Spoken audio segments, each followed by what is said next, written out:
I want to talk Notre Dame, Dan. Okay. 8-4 last year.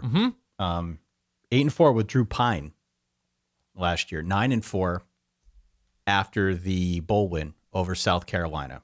So a couple points on Notre Dame. I'm sure I could talk till I'm blue in the face here.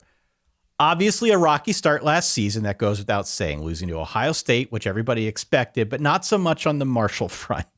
If you watch the Marshall game, that was not a good performance by Notre Dame. Then they almost lost to Cal the game after. So it took a while to get this thing going for, I think, two main reasons that we need to address here because it does tie into where things head in 2023. The first was obviously the offensive line. And this was very much a known issue going into last season.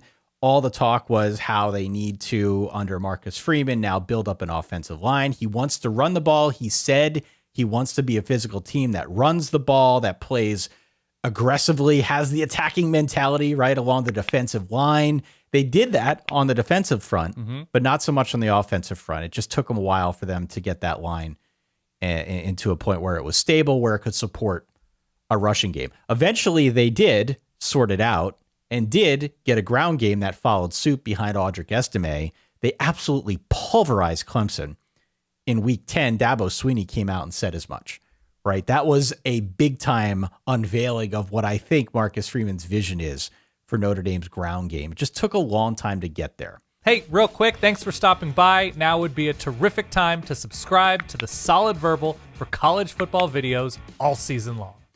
So they've got that coming into 2023. The line, I think, is sorted out. Obviously, some turnover at running back. Logan Diggs, who was kind of their number 2 back, transferred down to LSU to be with Brian Kelly. But Audric Estime is still there. They've got some other names that I'm really excited about, whether it's Jadarian Price, Jeremiah Love. I just think they have options at running back, and we will see names beyond Audric Estime pop. But they got that part sorted, and that's good now going into the season because I think that's going to be the bedrock for this whole thing. The second reason for the issues last season, obviously the injury to Tyler Buckner. Second game of the year. Buckner goes down. That means it's Drew Pine's team. Now, Drew Pine, in limited action, did give them a little bit of a spark. I think that's why, at least initially, it was like, well, we know he's limited physically, but he at least seems to be a guy that his teammates are willing to play for. And that's true to an extent, but it did mean a pretty drastic shift with how they schemed around Drew Pine. Suddenly a lot more dependent on a run game that initially wasn't there. And with respect to the passing game, it just put him in a box. Drew Pine was not throwing down the field. I had the air yard stats in front of me. I don't right now, but it was well under 8 air yards per pass. And what it amounted to was pretty much everything going to Michael Mayer. If Michael Mayer couldn't get it done through the passing game, or if the ground game couldn't get something going, couldn't get any kind of push, then Notre Dame was really, really hurting to move the football. We saw a lot of that early. But even still, Drew Pine won 8 of his 10 starts. All things considered, I thought a pretty good coaching job by Marcus Freeman in year 1. And that's now what leads us into year 2. First off, recruiting has remained very strong under Marcus Freeman. You can argue that's why they hired him in the first place, right? Again, he pulls in a top 10 class. There is no need to bury the lead, though. The main point of fascination here is Sam Hartman. The best recruiting job that he did was not so much out of high school, it was out of Wake Forest, bringing Sam Hartman over to Notre Dame. I cannot tell you what it feels like to finally have a quarterback. It feels like the first time in forever, Dan. Oh, no. As I yell to the sky with my hands up, the first time in forever that Notre Dame hasn't had a starting quarterback who used to be a backup with a little bit of spunk. It feels good, doesn't it? Sure. It feels good. By comparison, Sam Hartman's air yards were closer to 12.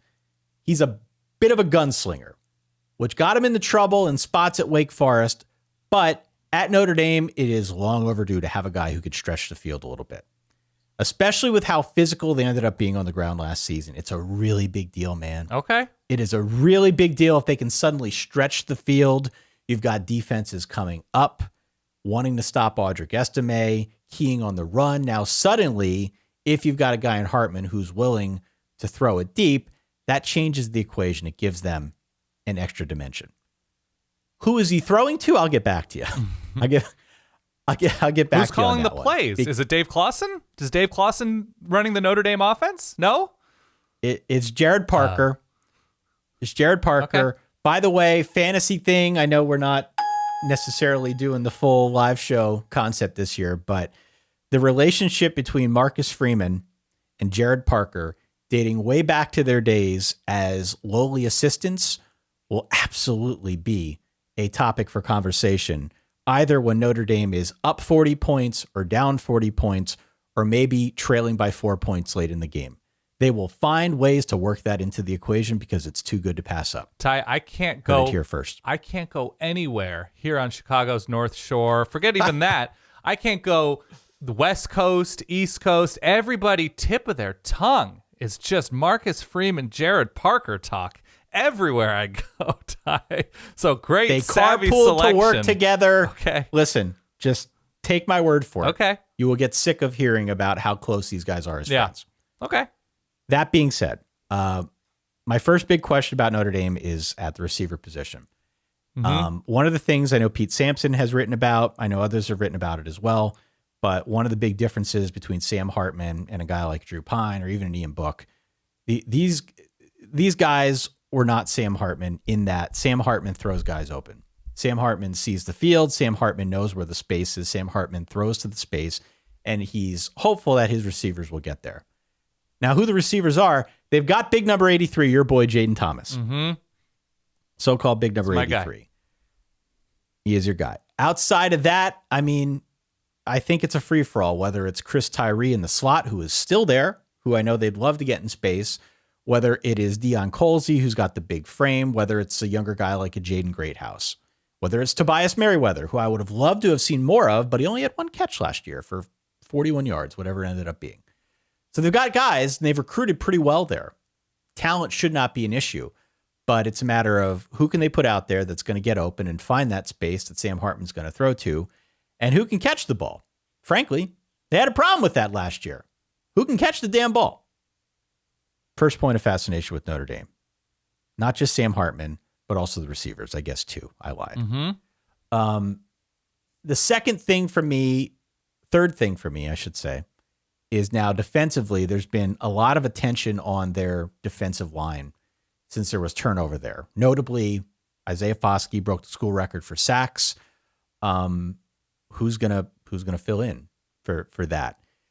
I think they've got enough depth along the offensive or defensive line, I just don't know if they've got the experience to make us feel confident about it. So like Jordan Botelho is a name that I think steps in and should have a pretty good season, replacing Isaiah Foskey, more of a third down specialist type last season. They're eager to get him into kind of an every down role. They also went out and they brought in Javonte Jean-Baptiste, who was a rotational guy from Ohio State. He seems to also fit pretty well from a skill set standpoint along the defensive line on a per play basis, was crazy productive, just didn't get a lot of snaps because he was buried in the depth chart at Ohio State. So I like what they've got up front, even though it's not as experienced. I think they're sound at linebacker.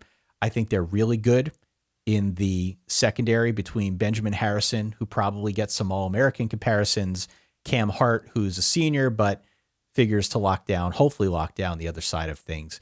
Maybe questions at safety, but my other point of fascination just broadly is what happens along the defensive line, because Notre Dame needs to get a pass rush in order for this thing to work.